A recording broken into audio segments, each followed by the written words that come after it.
In my coaching of aspiring leaders, business owners, parents, and professionals, I am shocked at the number of times that I bring up a story and do a workshop sort of session that people haven't heard of. And it's a story that it's been in the personal development, self-help kind of world since the 1970s. I first heard it from Earl Nightingale in a program called Lead the Field. And that, by the way, is what I happen to think the best rendition of this story. But it's an incredible tale. It actually has multiple layers of meaning, multiple layers of application, and it's immediately applicable to any sort of situation we are facing, whether it's at home, at work, in our own development and growth. And it was first made famous by someone named Russell Conwell. He was actually like a polymath in the late 1800s. He was a Civil War veteran. He was a journalist. He was an attorney. He was a preacher, a well-known public speaker. And he had this vision of being able to make education affordable and accessible to the average working class person. And so he set out to raise funds to create a university with that exact mission. And ultimately, he used this very story to found Temple University in Philadelphia. Philadelphia, by the way, being the cultural hub of the universe. Fly, Eagles, fly. Anyway, Russell Conwell used this story, and the story is often called Acres of Diamonds. The story goes like this. There's a Persian farmer in India who was well-known, well-respected. His name was Ali Hafid, and he was wealthy, content, had a family, a farm, and was semi-well-known in his region. He had visitors come by his farm, and they were talking about this sort of thing that was spreading among the people. It was news that people were finding diamond mines. They were finding diamonds, and even just one gem would be enough for them to be wealthy beyond their imagination than they already are. And so keep in mind, Ali Hafez was already a wealthy person and had what was described in the tale, a life of contentment. But when he kept hearing these stories of people finding diamonds and their life-changing with life-changing kind of wealth, he decided to sell his farm and leave his family and actually go in search of diamond mines to look for diamonds. He actually traveled across large swaths of the Middle East, leaving India, the western part of India, going across South Asia, in through the Middle East, through Palestine and into Europe. And he ended up finding nothing. He found no diamonds, no diamond mines, and was broke and was broken. Eventually, as the story goes, threw himself off of a large cliff into the sea, into the Mediterranean Sea, and he died. Now, what an awful story, except if you go back to his original farm, the person who purchased it from him had guests over, and one of them was standing around in the main living room area, and there was a fireplace and a mantle, and he saw this odd stone on the mantle that was sitting right in the center, and he walked over to it, he picked it up, and he promptly fainted. As the man came to, he asked the new owner of the farm, "Where did you find this?" And he said, "What do you mean? This is just I see some cool stones and rocks and things like that strewn throughout the stream in the back of the farm. And, I found this, and this happened to be one of the bigger ones, weirder ones, so I brought it in and put it on the mantle." It turns out that was the largest diamond discovered up to that point. This is the 13th century. And that mine eventually became the most well-producing, largest diamond mine in India. And in that particular region of India happens to be known for diamonds. Now, it turns out that person, Ali Hafez, had acres of diamonds. He was standing on acres of diamonds. First of all, keep in mind, he was already wealthy. He already had a wonderful family life. But something pulled him to go looking elsewhere.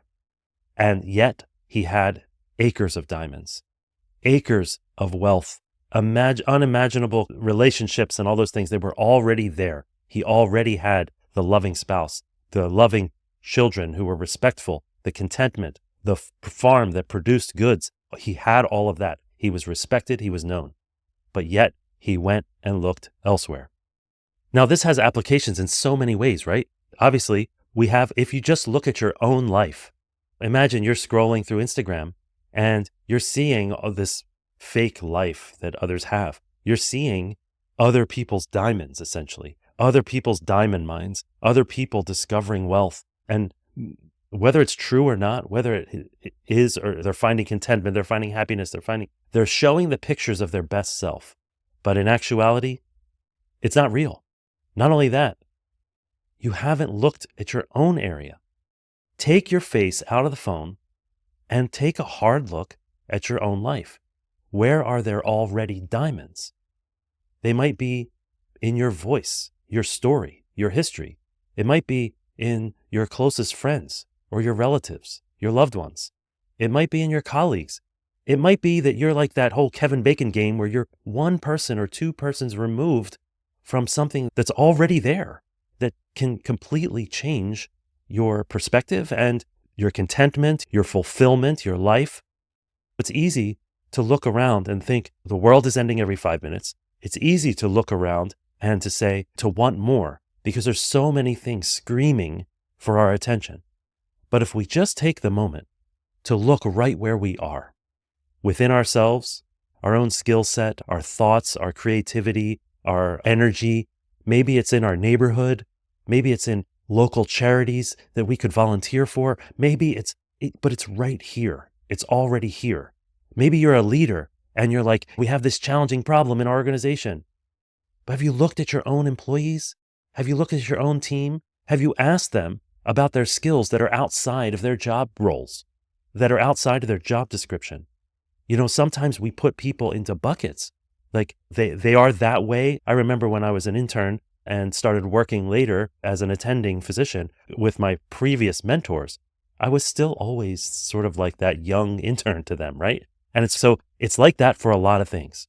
Sometimes we know someone in a certain context and we keep them in that bucket, but they might be able to give us a gem.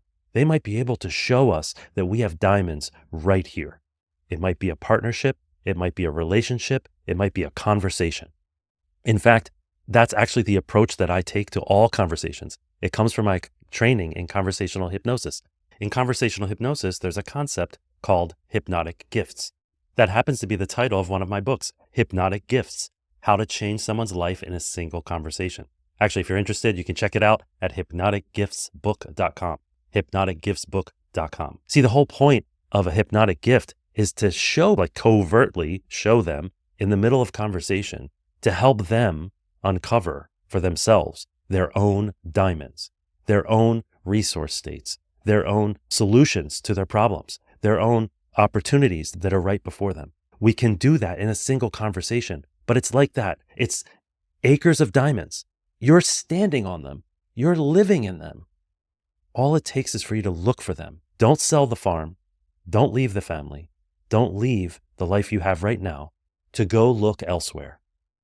Water the grass where you are now, and it will get greener, instead of looking and thinking the grass is greener on the other side. There are acres of diamonds under your feet right now. It's time for you to mine them. I'll see you in the next episode. This is only the end of today's show if you let it be. Who needs to hear what you just heard? Go ahead and share it with them right now. The Influence Everyday podcast is free. We don't sell advertising space, so telling others is the best way to pay us back, but more importantly, it's the best way to pay it forward. If you enjoyed today's podcast, take a moment to rate and review the show. Then check out the additional links and materials that go along with it. They offer more ways to take your influence, your impact, and your relationships to a whole new level. Now go forth and influence for good every day.